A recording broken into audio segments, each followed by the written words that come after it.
نعم. سؤالان عن حكم التأمين الطبي، وخصوصا إذا لم يكن هو الذي يدفع المبلغ، تدفعه الشركة ونحو ذلك. أما إذا كانت تدفعه الشركة فلا يسأل عنها، هي اللي تسأل.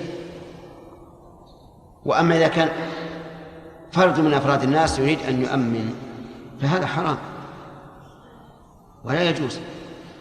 أرأيت لو أعطى كل شهر 500 ريال، اضرب 500 في 12 كم تكون؟ 6000. وطيلة العام لم يحتج إلى المستشفى، من الرابح؟ الشركة ولا الإنسان المؤمن؟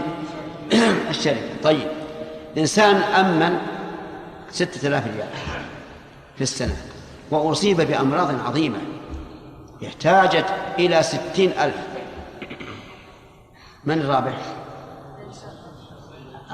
الشركة خسران. كل عقد يكون مترددا بين الربح والخسارة فهو من الميسر الذي حرمه الله عز وجل وقارنه بالخمر والأنصاب والأزلام. آية واحدة: يا أيها الذين آمنوا إنما الخمر والميسر والأنصاب والأزلام رجس من عمل الشيطان فاجتنبوه. لا يغرنك يا أخي المسلم كثرة من يفعل هذا. الحق حق ولو خالفه جميع الناس، والباطل باطل ولو فعله جميع الناس. نعم. ثم إن المؤمن في الواقع ماذا يعتمد عليه في مرضه وصحته؟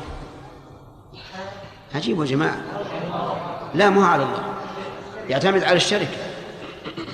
يقول إذا مرضت فالشركة متكفلة بمعالجته، فيكون قلبه متعلقا بغير الله، وهذا قد يخل بالعقيدة.